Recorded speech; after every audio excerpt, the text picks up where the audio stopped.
Last week, I attended what has quickly become one of my favorite events of the year. Design Bloggers Conference 2015 was a meeting of the minds of some of the most influential design bloggers in the country. Here's a quick recap of some of my favorite moments.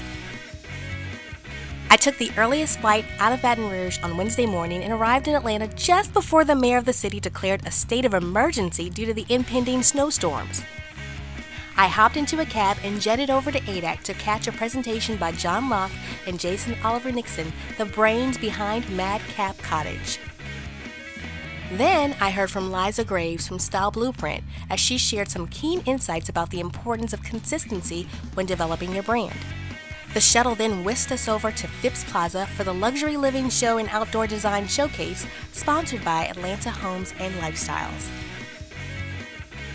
Since stores, restaurants, schools, and roads were being closed in anticipation of the weather, interior designer, author, and purveyor of the iconic Hampton family brand, Alexa Hampton, was not able to be with us in person, but thanks to the power of technology, we were able to hear her presentation via Skype.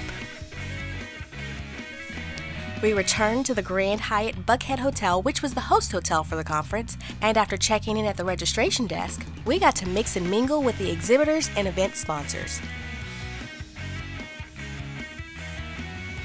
We ended the night with an official after-party sponsored by Sunbrella and Traditional Home. We enjoyed cocktails, hors d'oeuvres, and of course the very cool venue, Bjork Studio. Thursday morning, conference founder Adam Japko officially welcomed us to this year's event, and then, the moment we had all been waiting for, Nate Berkus took the stage.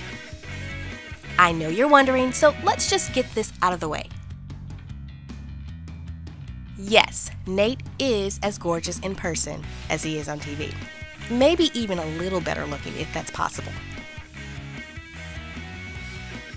No, he's not pretentious. In fact, he is warm, endearing, and very approachable. Yes, he did talk about Oprah.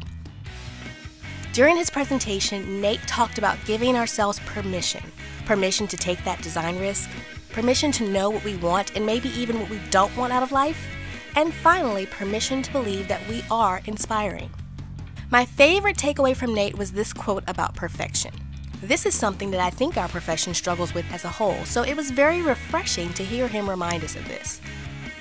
The rest of the morning consisted of sessions about what type of content to produce for our blogs, how to leverage the power of video, and we even had a mini wine tasting session thanks to 90+ sellers. After lunch, trailblazer, tastemaker, and design icon Bunny Williams presented the afternoon keynote address. Although I expected to hear her talk about her favorite design projects, I didn't expect her to share so candidly her design planning process and her personal brand philosophy. She said that she always encourages her clients to buy the best quality furniture they can possibly buy because you can always take it with you as you move through different stages of life. On the final day of the conference, interior designer and television producer Brian Patrick Flynn brought down the house with his humorous stories about his humble beginnings and lessons learned along the way. Brian has this gift of coming across as confident yet self-depreciating all at once, and his presentation images were gold. He was a very tough act to follow, but acclaimed interior designer and chief designer for New Decor, Mark Cutler, stepped up to the challenge. He shared his story about learning how to design from the heart and how his partnership with New Decor allows him to give back to the community. Over the course of this year's conference, I got to reconnect with blogger friends I met last year, meet some of my favorite celebrity designers, and learn some invaluable information that will continue to propel my business forward. I learned about everything from how to decide what to write about to how to use the power of collaboration to leverage resources and create real impact. I'm really looking forward to next year's event.